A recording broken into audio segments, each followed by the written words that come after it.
सभी प्रकार के समाज के लोग बैठे हैं, यादव समाज के लोग बैठे हैं, हर एक जात बिरादर के लोग बैठे हैं।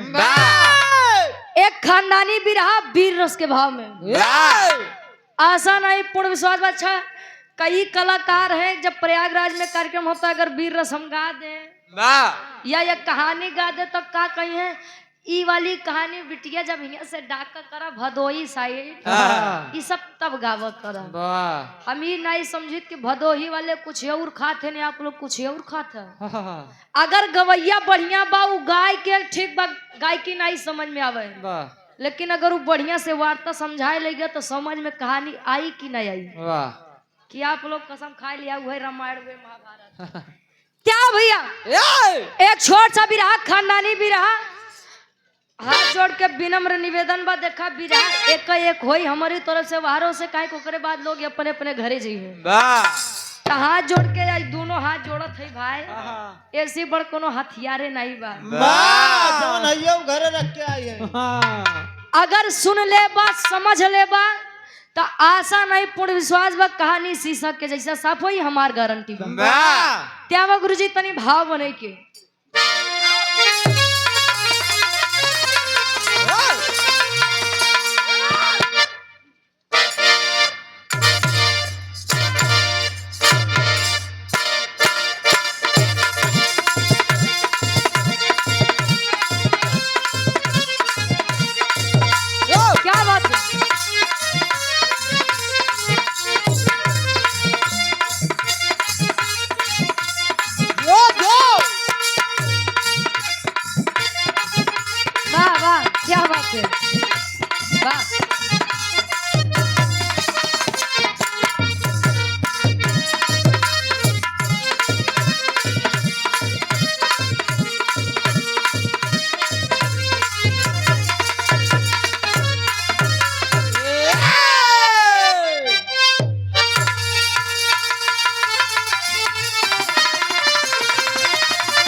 पंचायत सदस्य प्रत्याशी वार्ड नंबर 3 से प्रतापपुर से हृदय के गार्जियन जी बड़े भैया अजय कुमार यादव जी 100 रुपए देकर सम्मान किया। माई भगवती करें कि विजय का तिलक आपके मत्थे पर लगे। ए भैया मर्द हमेशा पानीदार अच्छा लगता है। पानीदार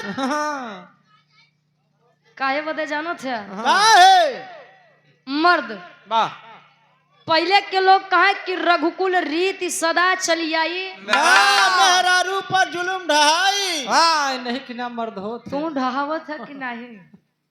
नहीं आपके चुप रहा। कहे रघुकुल रीति सदा चली आई, प्राण जाई पर वचन न जाई। बात खातिर मरी जाबू चली जाए लेकिन बात कटे के नहीं चाहिए।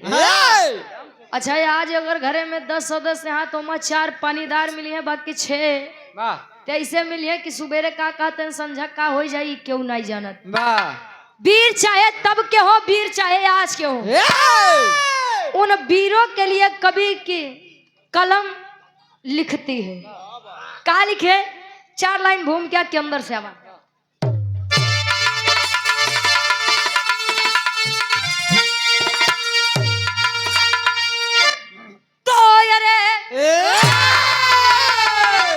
जंग जौहर का बजता बिगुल जंग में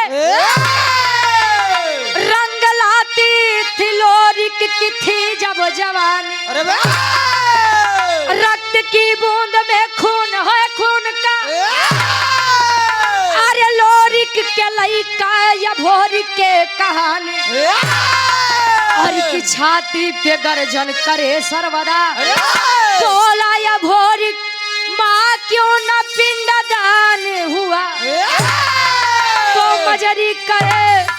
गुलामी न मंजूर मुझको, करे हक की अदा वही बलवान हुआ।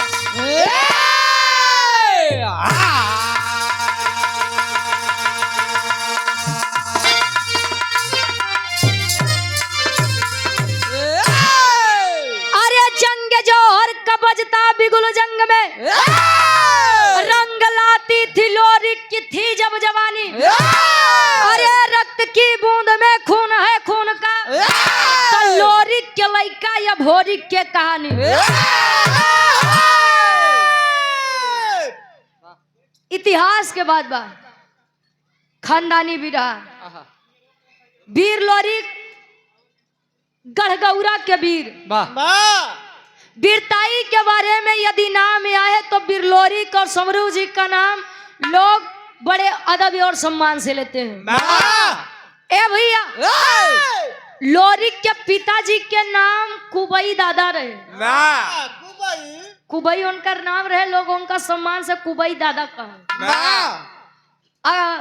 कुबई जी के ससुरारी कहाँ भाई आप लोग जानत है? तो हर बात ना करते तू नीचे कहिए। ए भैया, कुबई जी गढ़गौरा ही बलिया से 70 किलोमीटर दूर गढ़गौरा के वीर कुबई दादाजी के विवाह हमारे नेवाड़ी जेठवारा प्रतापगढ़ में। हमारे प्रतापगढ़ में हो। कुबई जी के ससुराल हमारे प्रतापगढ़ नेवाड़ी जेठवारा प्रतापगढ़ में खोइलन जी से भई रहे। आ जेठवारा प्रतापगढ़ में एक धाम बा जेकर नाम खोइलन धाम बा। जे बाबू भैया लोग जानत होइए उनकर बात करत है, नहीं जानते तो हम बताई देते हैं। खोइलन धाम बड़ा पवित्र स्थल है, लोग बड़े श्रद्धा से जाते हैं वहां दर्शन और दीदार करने के लिए। ए भैया, कुबई जी और खोइलन जी के बीच में दुई लइका, वीर लोरी और वीर समरू जी। ध्यान देंगे, अब वीर लोरी और माई मजरी के बीच में एक लइका जेकर नाम अभोरिक बताया गया। ए भैया, लोरिक किस नश्वर संसार को छोड़कर गए। वीर अभोरिक जब किशोरावस्था से बाल्यावस्था से किशोरावस्था में आया, मतलब लइकई से जब करे जवानी आए। अच्छा, पहले के लोग एक बात कहा जे करे जवानी आवत हो तो चोकरत की याद तो हार आई रही चली गए। ए भैया, काहे पता काहे कि पहले इतना बड़ा बड़ा खेत 4 बीघा 5 बीघा लोग बर्धा से जोतत रहे। ये महुआ वाली शरीर या जोन बैठा है। डॉक्टर ब्रिजेंद्र गुरुजी, बिरहा में एक मिजाजी गजल लागत बा। कोनो आशिक अपने मासूका से, कोनो नायक अपने नायिका से, कोनो बुढ़वा अपने बुढ़िया से। कहा का कवि जी लिखते हैं,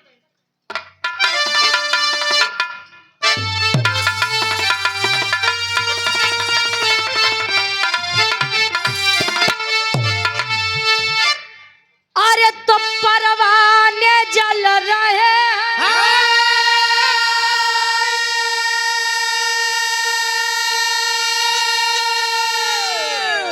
अरे परवाने जल रहे हैं तेरे इश्क में तमाम।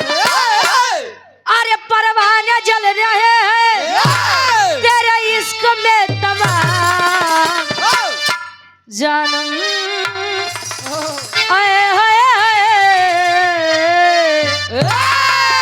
अरे जानम जरा इसी आग में, अरे जानम जरा इसी आग में, अरे खुद को जला के दे। जानम जरा इसी आग में, अरे खुद को जला के दे। जानम जरा इसी आग में, खुद को जला के दे। जानम जरा इसी आग में।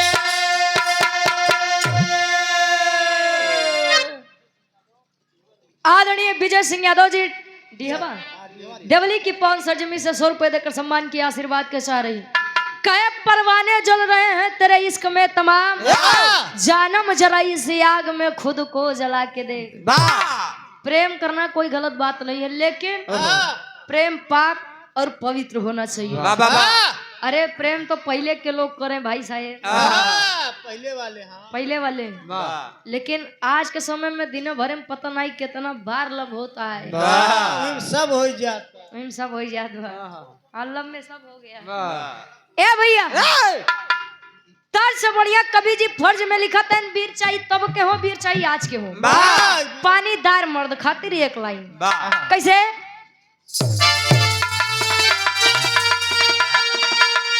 अरे बोला है वीर बघेला,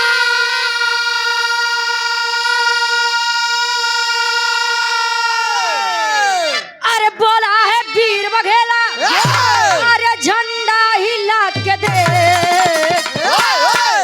अरे बोला है वीर बघेला, अरे झंडा हिला के दे। हट जाएगा समर से, अरे हट जाएगा समर से, अरे पंजा मिला के दे।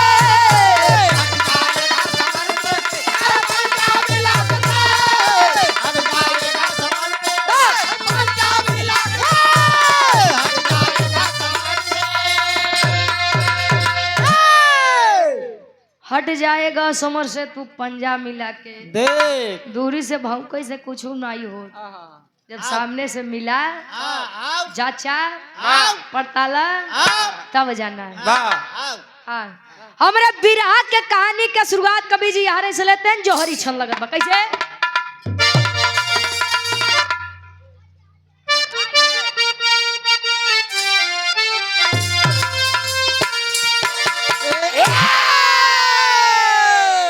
ध्यान देंगे बिरहा को सुनने वाले लोग। अरे तो एक दिन मजरी माता से भोर के आके बोला, तब से तुम हो मसोई, अरे बता अखियां खोला, पिताजी मेरे सानी तलवार हाथ में साजे,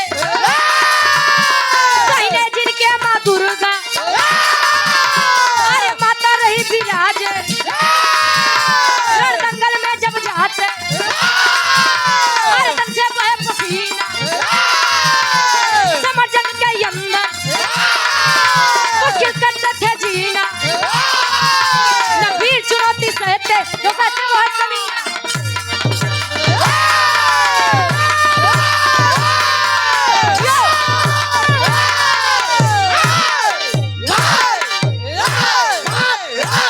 बस वाह, हम जानो थे तू प्रयागराज के शेर है। ए भैया, कहानी के तो नहीं समझला, आशा नहीं पूर्ण विश्वास बा कहानी शीशा के जैसा साफ हुई। वीर भौरिक जब बड़ा हुआ, यूं में भक्ति के भाव बा, माई दुर्गा के दिन रात पूजा आराधना वंदना करे अपने बाबू वीर लोरिक के जैसा। धीरे धीरे समय बीता, एक दिन मंदिर पर बैठा और विचार किया आज बिना हम जाने जा बनाइए। बैठ गया, मूर्ति के सामने बैठा है और आवाज दिया माँ, अये माँ, मेरे पिता वीर लोरिक जब भी आपको जरूरत पड़ी अपने जंघे का खून पिला करके आपको संतुष्ट करने का काम किए हैं। ए मातारी, हम नहीं के लइका अभोरी कही, आखिर मेरी विनती क्यों नहीं स्वीकारी जा रही है माँ। माँ दुर्गा प्रकट हुई, बोली बेटा ये भोरी, मैं तुझसे जरा भी नाराज नहीं हूँ, लेकिन एक बात की मुझे बड़ी तकलीफ है बेटा। कौने चीज के? तेरे पिता वीर लोरिक मेरे इतने बड़े भक्त थे, आज भी उनकी आत्मा को शांति नहीं मिली बेटा। मतलब तोरे बाऊ वीर लोरिक के पिंडादान अबे नहीं भवा। तोरे बाऊ पिंडादान नहीं भवा। आदरणीय विजय सिंह यादव जी, स्वर्गीय बाबू राधे श्याम यादव जी क्या सुपुत्र हैं, हमारे गार्जियन जी के द्वारा 100 रुपए ले लो हारो से। रमाकांत यादव देवली धरती से। आदरणीय रमाकांत यादव जी देवली की पावन सरजमी से पूज्य बाबूजी के द्वारा 100 रुपए चरणों में कोट कोट नमन है, आशीर्वाद के चार। ए भैया, आप ही लोग कहते हैं कि जब तक हमारे पुरखा पुरनिया का तारन तार नहीं हो जाता, पिंडदान नहीं हो जाता, तब तक हमारे पूर्वज इस संसार में भटकते हैं। बारे आज का समय गाय के अंदर लोग माता को देख लेते हैं, कौवे के अंदर हमको हमारे पूर्वज दिख जाते हैं, लेकिन बाहर है आज के समय हमें इंसान के अंदर इंसानियत नहीं दिखती है। क्यों के चोट लगी? नाम बताओ। वेदांत कृष्ण देवली धरती। वेदांत कृष्ण, छोटा सा मुन्ना, छोटा सा बाबू। वाह, देवली की पावन सरजमी से 51 रुपए। वाह, पढ़ लिख के अपने जिला जवार के नाम रोशन करा बाबू। खूब पढ़ा, खूब बढ़ा। पहले ए भैया, वीर भोरी काया गड़गौरा में माई मजरी के पास मजरी से पूछा, माई ए माई, ये मैं क्या सुन रहा हूँ कि मेरे पिता बिरलोरी का पिंडदान नहीं हुआ। अच्छा, जाना था एक बात, प्रयागराज और गया जिला में बड़ा समानता बा। दोनों साड़ू साड़ू है। जिंदा मोक्ष पावे के बाद तो प्रयागराज में आवा, अब मरे के बाद पुरनिया के अगर पिंडदान करे के बाद तो बिहार के गया जिला में जा। बड़ी समानता बा भाई। ए भैया, वीर लोरी के लइका अभोरिक से ओकर माई मजरी एक बात कहे। का कहे? एक लाइन गीत लगत बा। आशीष विश्वकर्मा बड़े भैया और धीरज विश्वकर्मा जी 21 दिसंबर के जोन कार्यक्रम रखा गया, जवाबी भी रहा कार्यक्रम झंडा और शील्ड पर। काजल कोकिला और रोहित सुहाना जी के बीच में कार्यक्रम के आयोजक साहब हैं। ये 51 रुपए देकर सम्मान किए। जमुआडी प्रतापपुर। जमुआडी हनुमान मंदिर प्रतापपुर। वाह, कार्यक्रम का आयोजन किया गया है। भाई लिख के दे दे, ज्यादा बढ़िया रही।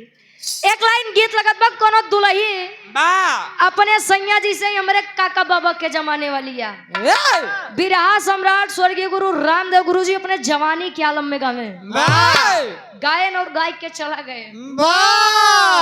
तू कब जाबू? अच्छा, एक बारी तोहारो स्वर बड़ा बढ़िया मिला। कहाँ जाए के बात करत है? घरे। हाँ, रुक जा 2-4 घंटा फिर चला जाए। वाह ए भैया, वो दुल्ही कहे का कहे?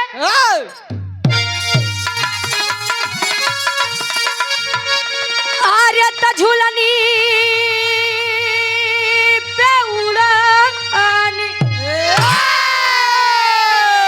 आर्य झूलनी पे उड़नी, हई जहाजिया उड़ा दो, हई जहाजिया उड़ा दो, हमार पाई जे बड़ा जहीरा चढ़ा दो, हमार पाई जे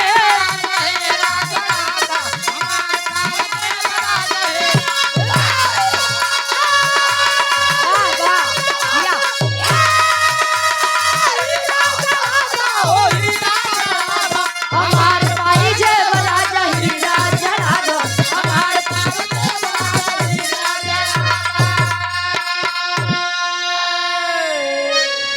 अभोरी के बोला है मातारी, का यह गड़गौरा में कोनो वीर नहीं पैदा भैन का? ए लल्ला, ए बेटा, वीर तो बहुत पैदा भैन, लेकिन जाना था कि पुरखा पुरनिया के तारन तार उनकर वंश करत। ए बेटा मत जा बेटा। कहे क्यों? कहे वो पिपरी का राजा सुरपति अगर जान गया बेटा तो तुझे मौत के घाट उतार देगा। प्रमाण मिलता है आज तक सुरपति से आगे कोई नहीं गया। इतनी बात जब वीर भोरिक सुने से, ए माई, ए माई, क्या आपको अपने खून पर कोई शक है? बाबू के वीरताई के ऊपर शक बा? बेटा नहीं रे बेटा, लेकिन अगर तुम्हें कुछ हो जाई हम नहीं जी पाई। वीर भोरी कहे माई, अब चाहे मरब या मारब, लेकिन बाबू के पिंडदान कई के लौटब। कहत बका कहे एक लाइन, अरे बिरताई क्या मरे, अरे बिरताई क्या मरे, हाय तिलकिया लगाव, हाय तिलकिया लगाव, हमार माई हमके रण में पठाव, हमार माई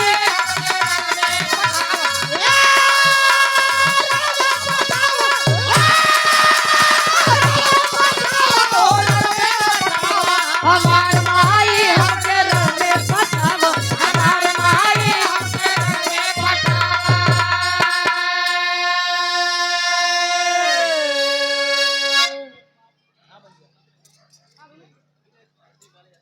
विनय कुमार डिहवा की पवन सरजमी से हमारे गार्जियन जी के द्वारा 51 रुपए चरणों में कोट कोट नमन है, आशीर्वाद के चाह रही आदरणीय पृथ्वी पाल यादव जी देवली की पवन सरजमी से 100 रुपए देकर सम्मान के आशीर्वाद के चाह रही वीर भोरी कह का अरे बाढ़ल गुमान बाटे अब दुश्मन के भारी मिटाऊ खानदान बाटे पूरी तैयारी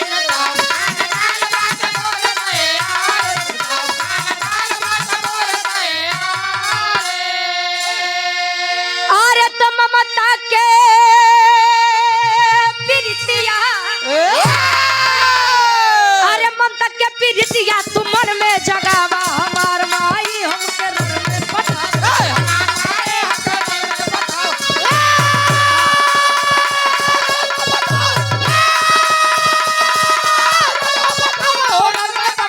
हमार माई हमके रण में पठावा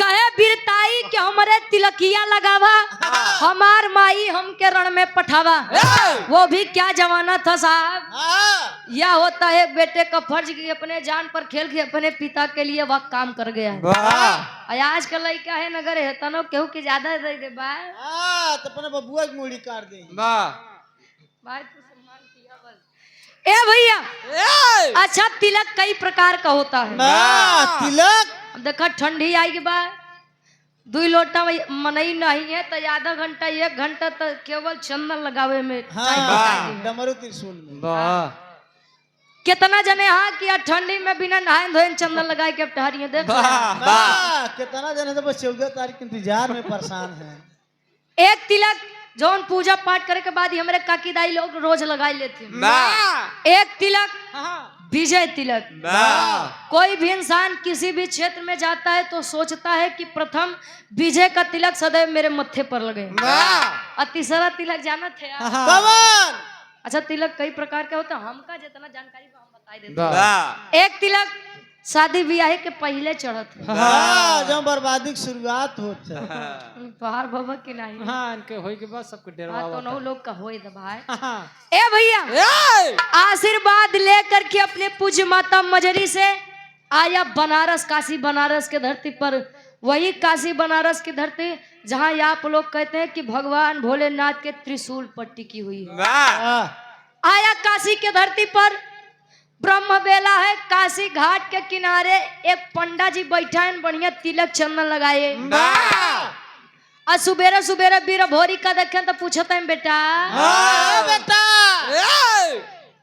कौन हो सुबह सुबह क्या करने आए हो यहाँ पर तब वीर भोरी के बात बतावे गीत बदलत बा कोनो दुल्ही बतावे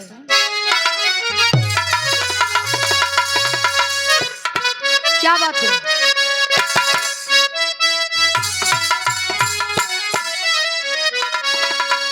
दादा हे महेंद्र दादा पहले शादी विवाह हो तो गवना 3 साल 5 साल 7 साल 9 साल 11 साल 13 साल 15 साल 17 साल 19 साल 21 साल 25 साल 27 साल 28 साल अब बन के बस ए भैया गवना शादी के कुछ दिनों बाद आवे और जब गवने का दिन पड़े तो दुल्ही बेचारी डराए डराल हमारे भाषण सही है भाई यहाँ पर डराए के अच्छा डर होता है बेचारी डराई कि पता नहीं हमका सास ससुर कैसे मिली है, हमका हमार दुल्हा कैसे मिली।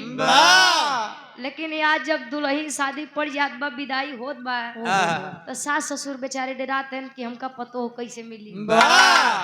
पता ना महीना 6 महीना साथे रह दे कि नहीं रह दे। अच्छा इनकर लोग का छोड़ा, सबसे ज्यादा डर तो हमारे भैया हरन के बा।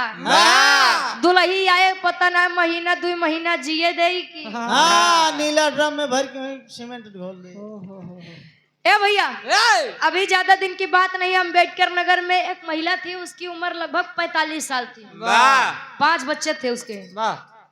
पति को पता चला कि भाई मेरी पत्नी का अफेयर बाहर है। अफेयर मतलब कि हमारे अलावा कहूँ का चक्कर बा।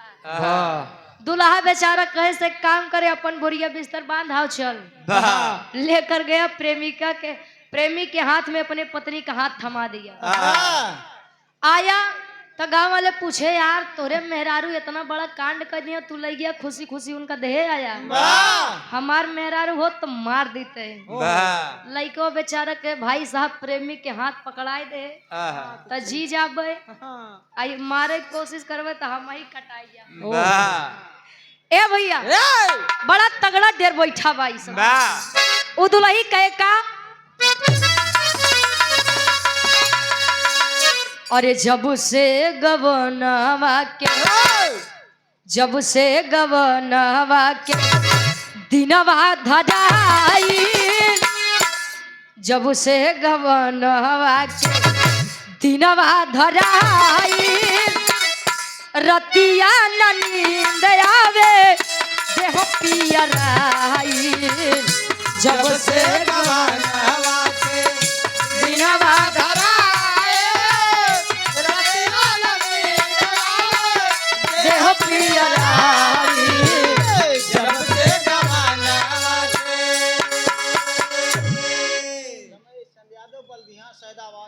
आदरणीय रमेश चंद्र यादव जी बल्दिया सैदाबाद प्रयागराज की पवन सरजमी से 100 रुपए देकर सम्मान के आशीर्वाद के चाह रही। ई तमाला समझा खातिर बूझे खातिर वीर भोरी और पंडा में वार्तालाप होत बा, और पंडा के नाम का रहन कभी जी बताओ तो। अरे करे पिंडदान भोरी, करे पिंडदान भोरी, बनारस में आया शशिधर पंडा से बात लड़ाया। करे पिंडदान भोरी, बनारस में आया शशिधर पंडा से बात लड़ाया। करे पिंडदान आया बनारस के धरती पर आया, पंडा का नाम शशिधर पंडा बताया गया।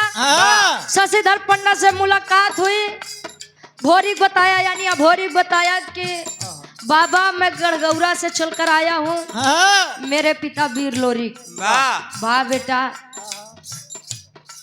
धन्य है वो माता पिता और धन्य है तू जो तू जिसको से तू जन्मा है बेटा। अरे तेरे पिता वीर लोरी कैसे वीर हैं जिनके आगे आज तक अच्छे अच्छे वीर नहीं टिके। हंस यदुवंश के शान है बेटा। क्या हुआ मेरे पिता वीर लोरी कभी इस दुनिया में नहीं रहे बाबा। ओहो बहुत गलत हुआ बेटा। आदरणीय राम सजीवन बाबूजी देवली की पवन सरजमी से 100 रुपए आए हाय। क्या हुआ बेटा कोई काम? हाँ बाबा अपने पिता वीर लोरी का पिंडा दान करने के लिए आया हूँ। बाहर दो गली दुनिया अभी तक जो पंडा बखान कर रहा था इतना सुना पीछे हो गया। ए बेटा अब तो तू चाहिए लोरी के बेटवा हुआ चाहे मंजीत के पिंडा दान मैं नहीं करवा सकता। क्यों? कहीं भी बेटा छोटे हो खाने खेलने की उम्र है, जाओ खाओ खेलो। जाओ बेटा क्यों इस चक्कर में पड़ रहे हो बेटा? वीर अभोरी से उस शशिधर पंडा एक बात कही। का कहे?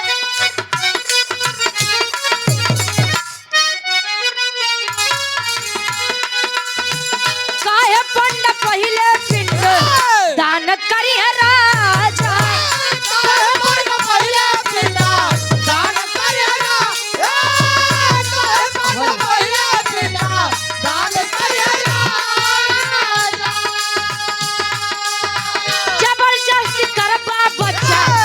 रण में महाराजा बा।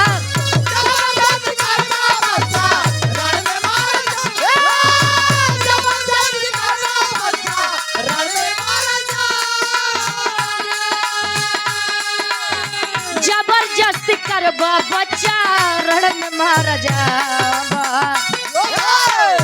तब सुन के खबर भोरी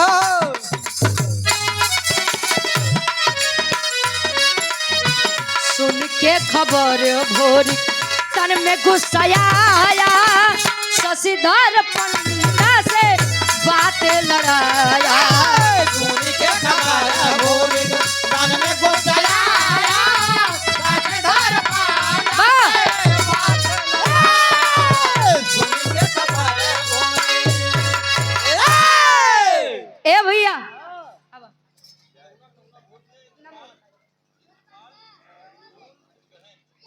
आदरणीय हृदय के गार्जियन हमारे पूज्य बाबूजी इंद्रपाल बाबूजी ये 100 रुपए देकर सम्मान किया। आशीर्वाद के चारे कि हम बच्चे अपनी कला में कामयाब रहे।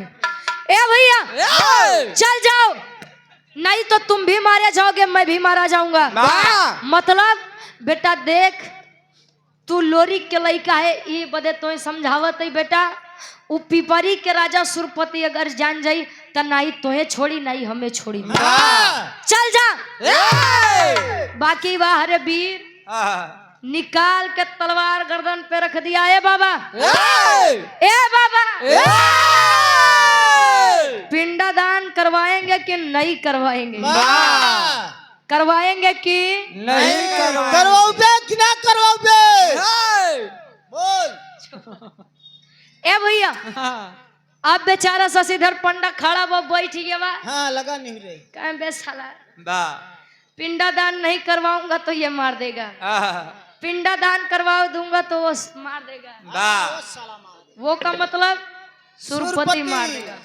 कहीं चला जवन सामने पड़ा पहले उसका देखा बाद में देखा जाए। पिंडादान करवा दिया। लोरी का पिंडादान हुआ। बिहार के बाद तिहार छोड़ दा। अब यार दोनों लोग आपस में बात करते हैं। आखिरी बाबा सुरपति हा के बड़ा सारे चर्चा सुने यही क्या या? अब वो हर खबर पिपरी में पहुंची कि ए राजन बढ़िया सिंहासन लगाए के बैठा है। बैठे रहबे। कल का आया 21 वर्षीय बालक आपके नियमों का उल्लंघन कर रहा है। कौन हरे? कौन है रे? ए भैया खबर भिजवा दो। फौज तैयार करो इस साले को नहीं छोड़ूंगा। नहीं छोड़ूंगा। घोड़े पर सवार हजारों की फौज लेकर आया सुरपति बनारस के धरती पर। सुरपति का देखे तो लगे शशिधर पंडा ही लेकर जा सारे ते तो मरबे करबे हम नहीं जाबे। अपने मेहरारू के एकलौता मरद है। ए भैया उठ के शशिधर पंडा भागत बा। वीर भोरी पकड़ के कुर्ता खींच ले से कहाँ जाते बैठिए। जब बोले वीर भोरी के कुछ नहीं हुई तब बोले तो कुछ ना हुई बैठा। देखा एक सारे के आज हम काम तमाम तेरी के भाव में कभी जी लिखते हैं कैसे?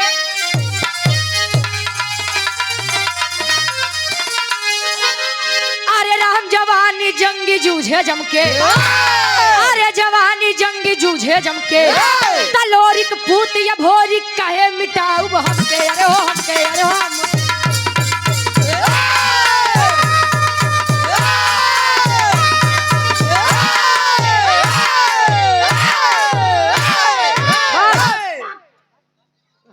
ए भैया कहे लोरिक पूत भोरी कहे मिटाऊ हमके। जवानी जंगी जूझे हमको मतलब अहंकार अहंकार घमंड वाह कहेला सरऊ कब्बे से 1000 के कुकुरन लाई के चार कुकुर लाई के पों कह रहे हो। बड़का वीर बनत है। आजे तो तोहर पता लागे कि कितना पानी में तू ए भैया एक तरफ हजारों की फौज लिए सुरपति घोड़े पर सवार और एक तरफ अकेला 21 वर्षीय बालक वीर भोरी खड़ा है। जोने समय वो तेगा तलवार भाजे सैकड़न वीर तो ऐसे धराशायी ही हो जाए। हमरे बिरहा के गुरुजी आखिरी गीत लगत बा कौन लड़की बतावे का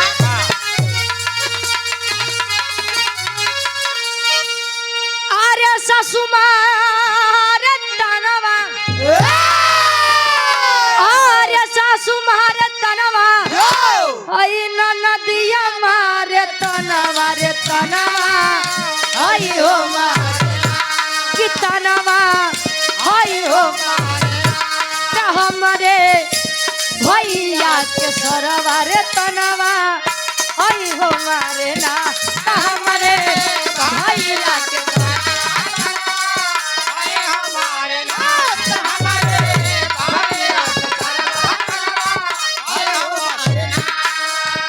देखा हंस के आप लोग आग ना लगाव जाया ई लड़की कहे हम अगली पार्टी के कुछ नहीं खाती भाई ए भैया ई तो दुल्ही बतावे लेकिन खैर ई तो बात के बाद बा भाव पर गौर करेंगे बिरहा में वीर भोरी करत बक्का आदरणीय आलोक कुमार यादव जी ग्राम प्रधान साहब या हमारे पूज्य गार्जियन जी के द्वारा 500 रुपए देकर सम्मान किए माई भगवती करें कि 2026 वाला चुनाव आप वही जीता। अच्छा सब चुनाव तो बड़ा बढ़िया निकल जाता लेकिन प्रधानी में बड़ा मेहनत करे के पड़ा बड़ी दारू शीशी तो उसी क्यों नहीं पूछे तब वो सब जानो थे आ भैया कहे अरे लोरी के पुतवा गरजा लोरी के पुतवा गरजा वीर बाला बनवा जनवा हरि के के जनवा हरि के तकुदा जंग मय धनवा रे जनवा हरि के मर तकुदा जंग मय धनवा रे जियो हरि के मर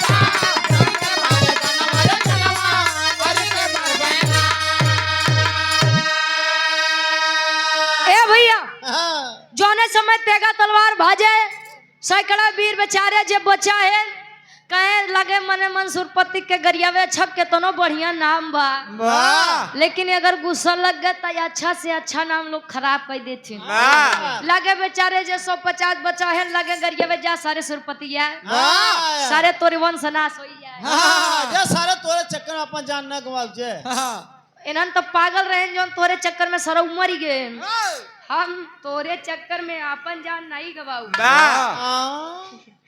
ए भैया 150 बेचारे बैठा है लंबा लंबा लेट गए अब यार मारत काटत काटत मारत मारत काटत मारत काटत मारत मारत मारत मारत काटन मार अन्ना मड़ी लाई तो मन होता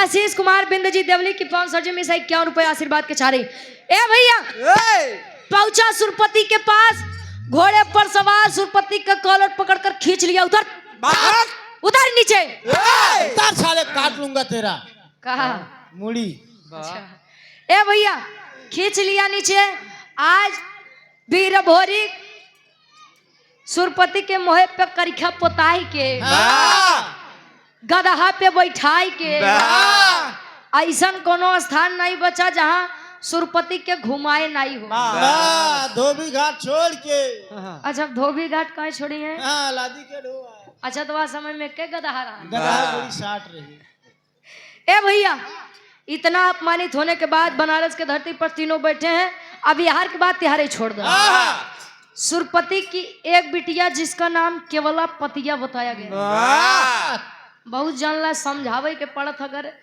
प्रयागराज में बिरहा गाई थी तब ए भैया केवला पतिया पहले से ही वीर भोरी के वीरताई पर मुग्ध थी प्रसन्न थी और आज जब यह खबर पाई कि वही वीर भोरी काया है मेरे पिता की बनी बनाई इज्जत को खराब कर दिया अब तो मन में एकदम बैठा ले कि अब इनका देखब जिएंगे सनम तेरे लिए मरेंगे सनम अब तेरे लिए आवत बाई बनारस के धरती पर हो था पापड़ के भाव में कवि जी लिखत है गढ़ौर से आप हृदय के गार्जियन जी राम कुमार यादव जी, हमारे गार्जियन जी के द्वारा 100 रुपए चरणों में कोट कोट नमन है। आशीर्वाद की तारीख कहे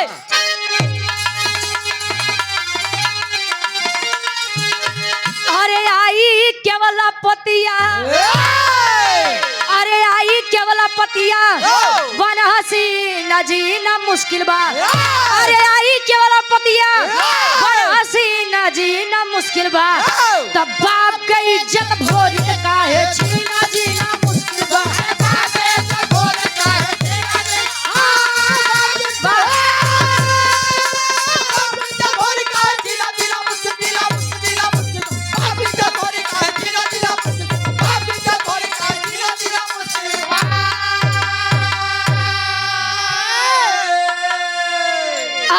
जादू चलाई दिहली सुगना बनाई हो, तब पिजड़ा में कैद करके पिपरी लेके आई हो। अरे कहे कुंवारी जी अब नहीं तारा भी जीना मुश्किल बा। तब बाप के इज्जत भोरी कहे अब छीना जीना मुश्किल बा।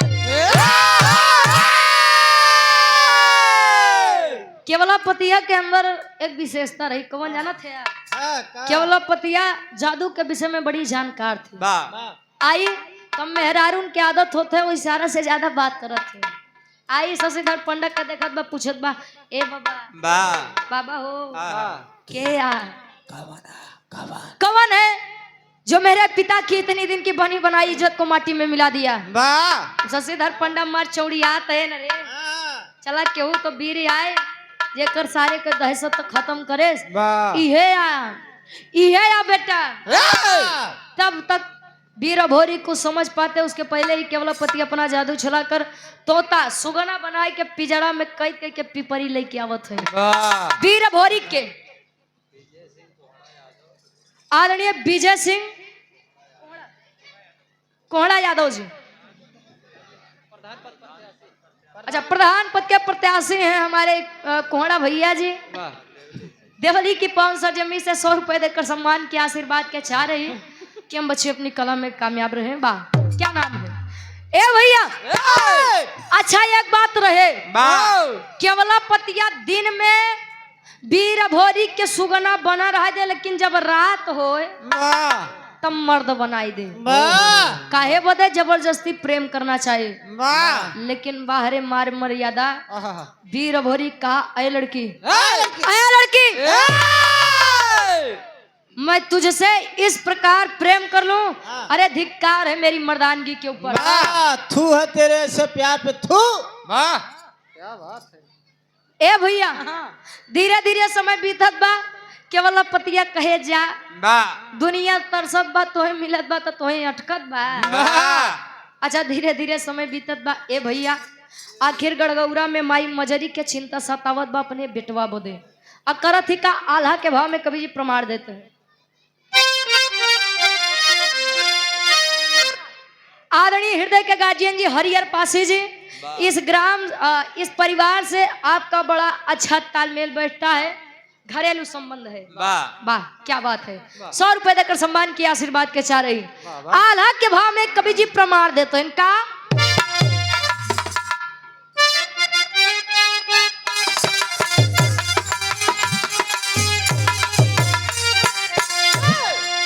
अरे तड़पेली मजरी मात धीरे धीरे आई गई काशी के भरतिया।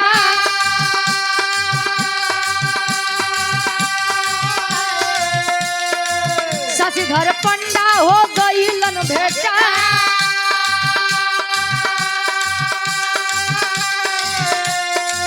लगले बतावे पंडा पूरी तब खबरिया।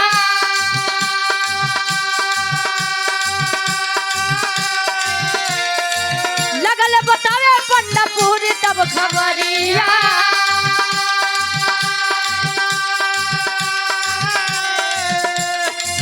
केवलापतिया सुगना देह से भोरी के बना,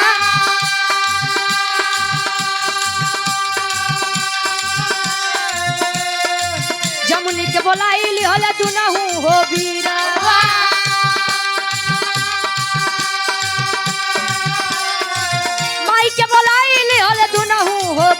गावा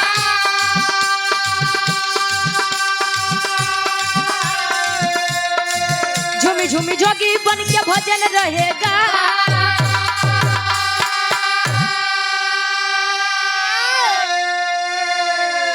ए भैया माता मजरी को चिंता सता रही है गड़गौरा के दुई वीर जेकर नाम देवराई और चनराई बताया भेजते हैं खबर करने के लिए जाइए देखिए आखिर वीर भोरी है कहा शशिधर पंडा से मुलाकात हुई शशिधर पंडा बताए बेटा केवल पतिया सुगना बना करके अपने राज पिपरी लेकर गई है और जादू का काट केवल जादू से ही होगा जादू के लिए अगर कोई जानकार हो तो आप उसे लेकर आइए और वीर भोरी को लेकर आइए जमनी माँ को बुला करके जोगी के रूप बन के भजन गावत गावत पहुंचो तेन पिपरी के राज दरबार सुरपति के राज दरबार लगा बा केवल पतिया लेकर नीचे आई वीर भोरी को पिजड़ा में कैद हाँ जमुनी माँ देखी वो हो बेटा ये भोरी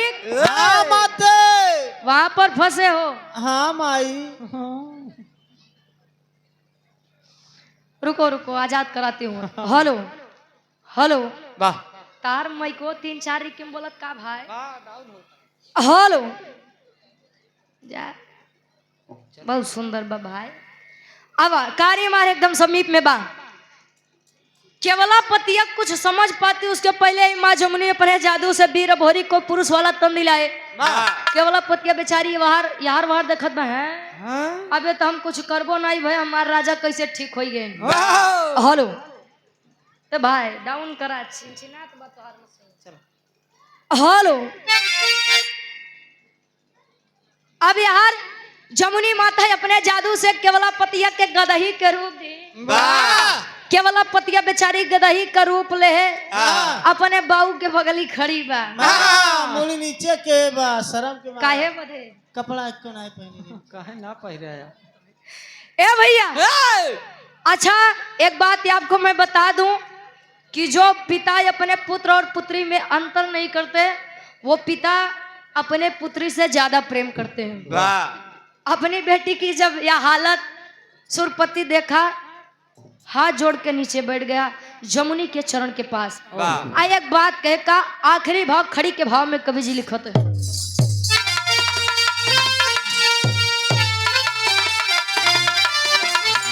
अरे तमाने गलती जमुनी के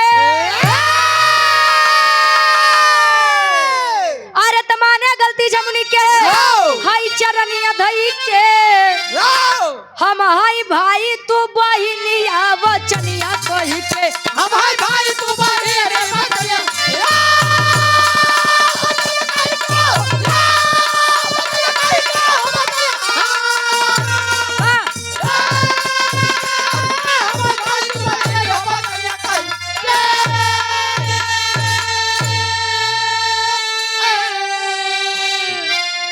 कहे हम हाई भाई तू बहिनी वचनिया कही के आप मेरी बहन के समान मैं आपका भाई के समान मेरी बेटी को छोड़ दीजिए संतोष यादव टिकिमपुर आदरणीय संतोष यादव जी नीलेश गायक के मौसिया नीलेश गायक हमारे भैया जी के पूजे मौसा जी वाह 100 रुपए देकर सम्मान के आशीर्वाद के चाह रही टिकिमपुर के ए भैया बैठा है अच्छा पानीदार मर्द के हमें एक विशेषता बताई दे जो पानीदार मर्द है आप उसका जान मत मारिए आप उसकी इज्जत को घटा दीजिए उसकी शान को मार दीजिए जान मारने की जरूरत नहीं शर्म के कारण वो खुद ही मर जाएगा ये पानीदार मर्द के विशेषता बा ए भैया वीर भोरी मारते हाथ दिखावत है नहीं छोड़ा बे के सारे के एक के चक्कर में कर बिटिया हमका तोता बने कितना दिन यहाँ रखे मऊगा जैसे जिंदगी जिए नहीं छोड़ा बे के एक सारे तीनों काट ले कहा गोड़ हाथ मुड़ी बोले भाई ए भैया जमुनी माई कहिए बेटा गरमा तनी कम बैठ जा लल्ला बैठ जा कहे माई हमें के शर्त पे छोड़ब कवन शर्त कहन मातारी एकर जोनी बिटिया ब केवल पतिया ही हमसे बड़ा प्रेम करत है एक कही दा हमार शादी अपने बिटिया से करवा दे कि हंसी खुशी छोड़ दे सुरपति कहे बेटा शादी तो मैं करवा दूं लेकिन दुविधा बा कवन दुविधा कहे या तो तू गदहा बनी जा आया ते के लड़की बनाई दा कहे रहाई द भाई क्यों गदहा गदही मत बना, हाँ। हम एक के सही कह देते ही। वाह अच्छा मुनि माँ जब अपने आशीर्वाद से स्त्री का रूप देती हैं तब होता क्या है? आखिरी भाव। अरे केवला पतिया भोरी के वो हो गईली हो शादी हो शिव भोरी पैदा भइले पिपरी मिली आजाद।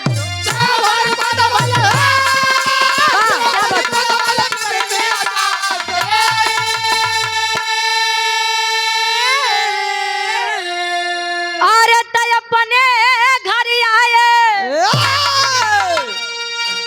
ओए दुल्हनिया लइके, अरे तय अपने घर आए हाय दुल्हनिया लइके, हम हई भाई तू बहिनी वचनिया कही।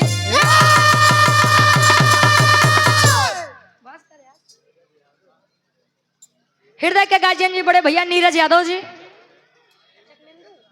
चकमेंदू की पावन सरजमी से 100 रुपए देकर सम्मान के आशीर्वाद के चारी। ए भैया केवला पतिया भोरी के हो गईली हो शादी हो त शिव भोरी पैदा भइले पिपरी मिली आजादी हो। आए केवला पतिया से शादी करके धीरे धीरे समय बीतत बा। गढ़गौरा में दोनों के संयोग से एक बच्चे का जन्म होता है जिस बच्चे का नाम शिव भोरी बताया गया। कुबई दादा और खोइलन भाई के बीच में दुई लड़का बीर लोरी का समरू जी, बीर लोरी का माई मजरी के बीच में एक लड़का जेकर नाम अभोरी बताया गया। अब मजरी और लोरी की बात करो थे। एक लड़का अभोरी बताया गया और अभोरी का और केवला पतिया के बीच में एक लड़का जेकर नाम शिव भोरी बताया गया। ये हमारे बिरहा शिव भोरी के ऊपर खत्म होता। शिव भोरी के जन्म भा आखिरी में हमारा पूर्वांचल के प्रोपराइटर साहब हृदय के गार्जियन जी जौनपुर की पावन सरजमी से चल कर आए हुए हमारे गार्जियन जी संतोष भैया हमरे 100 रुपए देकर सम्मान किए। ए भैया हमारे विराट के शीर्षक रहे लोरी के पिंडादान और अभोरी के शादी। एक खानदानी बिरहाया। अगर हाथ जोड़ के विनम्र निवेदन बा जेके भी कहानी समझ में आई हो आखिरी में ताली बजाए के आप लोग समर्थन कर दिया। हाँ तब तक हाथ हो ठीक कैला नहीं तलियो बजाए में आप लोग बड़ा शर्माते हैं। ताली बजा के समर्थन करेंगे। आखिरी में खानदान के परिचय बा। गुरु बिहारी गुरु गणेश गुरु रामलाल मुरबा का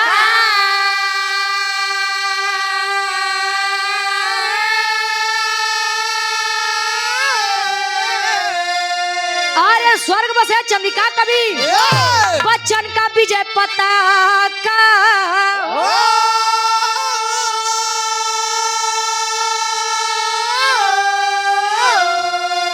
अरे जवानी जंगी जूझे जमके वाला वंशी रुचि बरी का नापे पानी। जवानी जंगी जूझे जमके